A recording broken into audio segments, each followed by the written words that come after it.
இன்றே டவுன்லோட் செய்து உங்கள் ஃபேவரட் ஷோக்களை என்ஜாய் பண்ணுங்க. பார்வதி சின்ன பொண்ணு, அவளுக்கு அனுபவம் பத்தாது. அவளை நாம மன்னிச்சுதான் ஆகணும். ஆனா ஜானகி அப்படி இல்லை.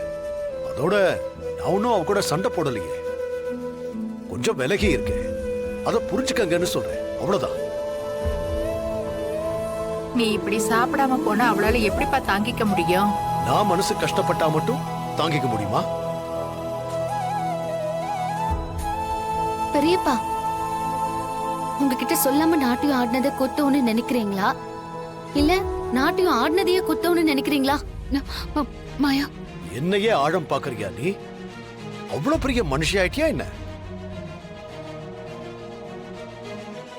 இதுக்கு தானே சொன்னேன் இந்த ஆட்டம் பாட்டெல்லாம் வேண்டான்னு. இங்க நடக்கிற குழப்பத்துக்கு காரணம் இவதான். நீ எப்போன்னு காத்துக்கிட்டு இருக்காத. ஒரு சின்ன வருத்தம் என் பொண்டாட்டி கிட்ட நான் பேசாம இருக்கேன். இத ஏதோ பெரிய குடும்ப சண்டையா பார்க்காதீங்க. ஜானகி அவளை உணர்றதுக்கு இந்த இடைவெளி அவளுக்கு உதவும். எனக்கும் அதான் தோணுது பெரியப்பா.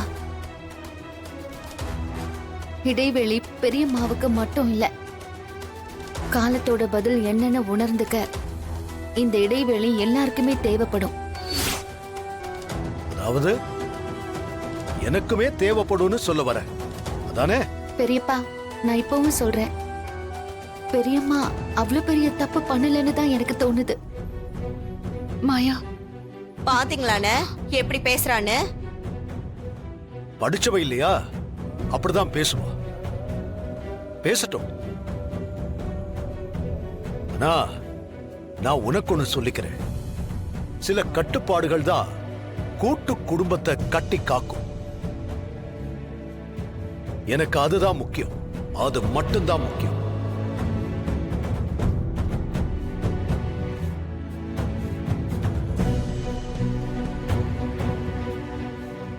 பாத்தீங்களாமா, அண்ணன்கிட்டயே இவ எப்படி சரிக்கு சரியா வாயாடிட்டு இருக்கான்னு? நீ மட்டும் வாயாடலையா? மாயா சரியா தான் பேசுறா. நீ போய் உன் வேலையை பாரு போ.